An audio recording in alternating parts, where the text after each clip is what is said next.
I so appreciate my colleague from Georgia and his help on all of this. And Mr. Chairman, thank you for holding this hearing along with Ranking Member Wyden, and thank you for your work on this legislation. I so appreciate everything our witnesses have said. I actually disagree with very little that's been discussed so far. And wanted to point out that the reason, I went to Chairman Hatch about this to begin with, Mr. Whitaker, was your great work in Utah on the veterans homelessness issue and the fact that you guys have driven that down to such a low rate or next to zero is just so impressive in the United States of America to take that population that we owe so much to and deliver for them on affordable housing. I so appreciate that, and I have a question on that. But I did want to emphasize a couple of things in these points that were made. The first fact that we have 15 million people, as Ms. Reagan was talking about, and that the projections are getting worse, that 2025 number, like if we do nothing, this is just going to be exacerbated. And you both mentioned, several people mentioned the 25% increase in renters over the last 10 years, which is the largest on record. That is just unbelievable to me, unless you stop and think about the implosion of the economy during that time period, and then you realize, yes, those who are on the last rung of the ladder literally fell off the ladder, so there was no more rungs, and that this 10%, the lack of supply, that's the crazy thing. But I guess, Mr. McDonald, you'd say that's not so unusual either, because if you had an implosion of the economy, then you also had the lowest production of rental housing in 40 years because of this crisis. So I guess, if anything, you've illuminated for many of us things that we knew, that this is both a urban and a rural problem, that there are places like Jackson, Mississippi, or Baton Rouge that are just right up there with Miami and other places, and that there's places like Clark, Iowa, or Douglas, Nevada, that it's everywhere. And so the one thing that I haven't heard talk about is that I've heard this number that 90% of the affordable housing units are built with the tax credit. I don't know if somebody can clarify that information, but that the majority of affordable units do use a tax credit. So when you look at that chart and you say that this is increasing, if we don't increase the tax credit, how are we going to get out of this crisis? And also, for Mr. McDonald, I've also heard that the discussion of tax reform has actually suppressed the amount of capital going into this, so that we're actually going to see in 2017 and 2018 a decrease in the amount of affordable housing at the very moment that we're at this crisis. And we know that the tax credit is the dial to help create more supply, that we're actually seeing a decrease in just because people are waiting to see, or just this uncertainty. So I don't know if Mr. McDonald, you can address that, or Ms. Reagan, if you can address that. But Mr. Whitaker, I do want to hear about the veteran success in Utah. Well, you're exactly right. After the November elections and the first thoughts of tax reform came out, and the 15% tax bracket was announced, it had an extreme impact on credit prices. And it was mainly the fear of the unknown. People didn't realize where it was going. The syndicators were petrified, and they went to a stop. I mean, there was a point where they fell in price, and then they just wouldn't purchase credits at all. And it came to a grinding halt. I think that now that there's been more discussion of tax reform, the reality is that we're not going to have a 15% rate in all likelihood. You people know better than I, but it's probably more in terms of a 25% rate. And so it's not going to be as dramatic, has softened it some. We've seen some recovery in prices. But I will tell you that the fixing of the 4% rate, as this bill does, is the perfect way to fix that problem, because it puts the money back into the program even if the credit price does not recover. And by fixing the 4% rate and getting the bond prices back up, you pick up 25% more funds, so you more than offset the loss in what the credit price is. Okay. Ms. O'Regan, is this the primary tool that we have to fixing this crisis? This absolutely is on the affordable side of the market. So I have heard the 90% number. I have not checked it myself, so I will say it's in the range of that in terms of the role that LIHTC plays for the creation of affordable housing at the low end of rent. So what we know is that when markets are responding, they're responding and producing at the very high end. The bulk of units that come into the low rent market are what economists call filtered down. They're units that exist, that as they age, their value goes down and they're lower rent. The tighter the housing market, the less likely that units filter down. In fact, in very tight markets, you see them filtering up. So units that were affordable are no longer affordable, and the production that comes in is at the top of the market.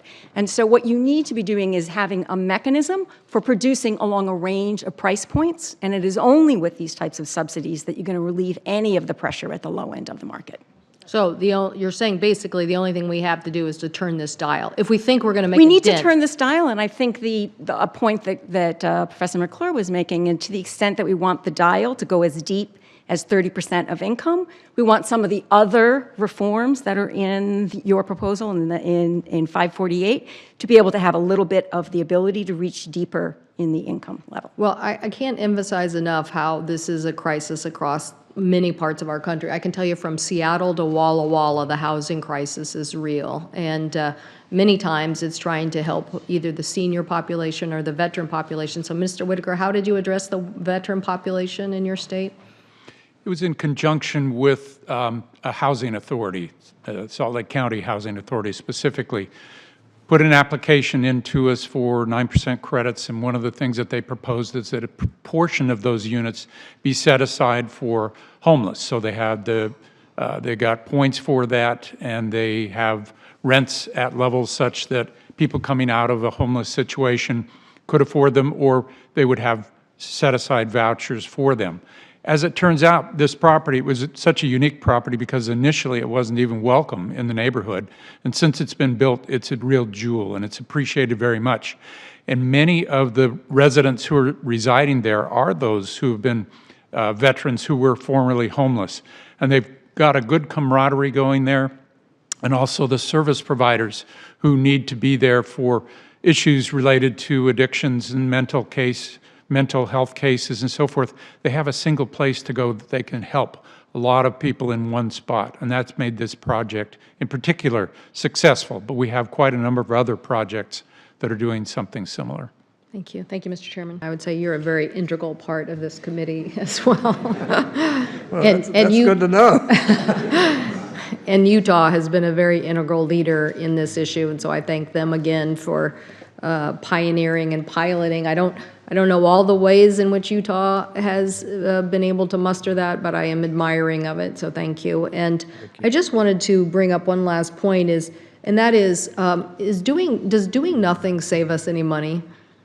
Because one of the things that I have heard that dealing with this population, I know there's some studies, but that dealing with this population is costing us $3 billion more because everything is more expensive if you're dealing with the same population without a roof over their head, or as my colleague Senator Scott was talking about, apprenticeship. Well, I guarantee you cannot deliver job training to a tent. It just doesn't work. And so how do we communicate about the fact that doing nothing isn't really saving us any money here? I would say that one of the things that a language that's used on this frequently is the wrong pocket issue, which is there's incredibly increasing body of evidence on the role of affordable and stable housing for non-housing outcomes, for improvements in health, mental well-being, for economic mobility for children. So the lack of affordable housing shows up in the budgets and outside of the housing budgets. And so how do you get the attention of those who care about that range of outcomes to realize that investing in housing now decreases all of those other costs over time? Do we know of a specific analysis of that now, or could you help us with CBO in scoring that in some way? Because the bane of my existence when I had my previous job trying to get to this. But I think the best evidence is on supportive housing, on all of the immediate cost savings from emergency room visits and actually from implications in the criminal justice system. So we've got very robust evidence there. And the more recent evidence with homeless families where we're seeing outcomes that will down the pike would hit the budget. But certainly on the ones that are most robust on supportive housing, we could get that to you. Well, somebody mentioned to me they thought the number was 25% per person. It costs 25% more to deal with someone who is in this homeless situation than it is to have a roof over their head because of all those healthcare costs and expenses. I don't know, Mr. Whitaker, if you've seen or could comment on that. I can't comment on statistics, but one of the things that we are beginning to see in our state is the health insurers who are becoming very involved in investing in the tax credit projects. The supportive housing project that we just funded most recently with some leftover funding has a major investment by one of the health insurers in Utah because they understand that going forward, in getting people into a home is going to be cheaper for them than it is to deal with their health issues, particularly related to people who are moving into supportive housing from homelessness. So health insurers are investing in affordable housing? Yes. Because they think it helps drive down costs of health insurance? Isn't that amazing? Thank you. Mr. McDonald, anything else on that point? I just want to second the comment about the criminal justice system because, there's no way of ascertaining the costs there, but the end result of homelessness and despair puts an impact on criminal justice. Thank you. Again, thank you, Mr. Chairman, and thank you for your leadership on this issue. And again, I think all those in the Utah area who've created great models for us to follow.